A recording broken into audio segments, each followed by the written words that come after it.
Young men are wired to hunt, to have sex, to eat, and to protect. That's their job. That's what they do. They're biologically driven, even though we're also psychologically clever here. I'm just being harsh because I just want to get your attention, okay? That's all. So you have to have a way. If you don't have a way, they're going to go another way.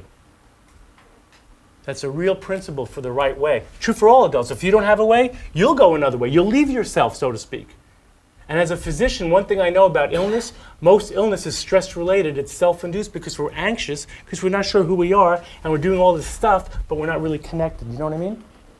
So if you have a way, and you can model that way, you've got their respect. Now they may say, we really love you, and that's really nice that you do that. Yeah, that's it. Right? But if you have a way and you don't negotiate your way and you show up every day with your way, guess what's going to happen when they're about 30? They're going to be just like you. But at this stage, they need to find their own way or they resent you. We do grieving ceremonies with young men every weekend. Grieving ceremonies. Grieving. It's not a talk therapy kind of model. Not that I'm against talk therapy. We're not. It has its time and place. But when we ask them to grieve and we hear what they're grieving about, all of you, all of me, mom, dad, all the stuff, it's very physical. See, that we don't just sit around. It's very physical.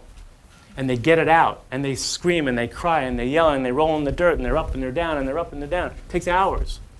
It happens on midnight on Saturday night of this weekend. We hear all their frustrations, and it's all rooted in they don't know who to follow. Should I say that again, or you got that? Mm-hmm. They don't know who to follow. They know you love them. They know you love them. But they have one foot in babydom, right? They're like 8 or 10 or 14. They're like, but there's got this hormonal happening. And they do. They want to go hunt and sex and protect and do what they're supposed to do, but they're still trying to figure out what's this old energy, and especially if parents are for keeping them in the old energy. Hello? Okay? They're young men now. And so if they really knew how to move forward, they would. So I want to give you a big picture model on what we're all going through, I think, as humans, and then how to deal with their specific energy, because it's all about motion. It's all about having a way so they don't go another way. And they may go another way for a few years, but they're going to come back to you. You'll see. You're going to look in the mirror when you're 50 or 55, and then you're going to look at your kids, and you're going to go, wow, I see me. And they're going to go, wow, I see me, meaning dad or mom. So your parenting of young men is not for instant gratification. It's going to come. And you don't parent for thank yous anyway, hopefully.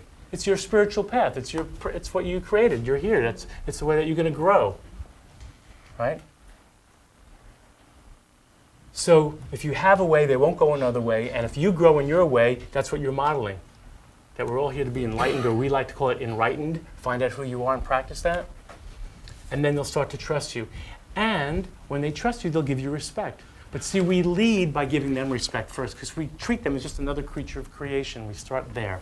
So we give a lot of respect. How can I give respect to my son? He's such a jerk. I know all that.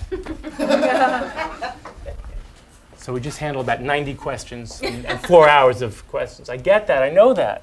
But see, if you don't start changing something today, then we'll keep getting the same result, right? Something like that.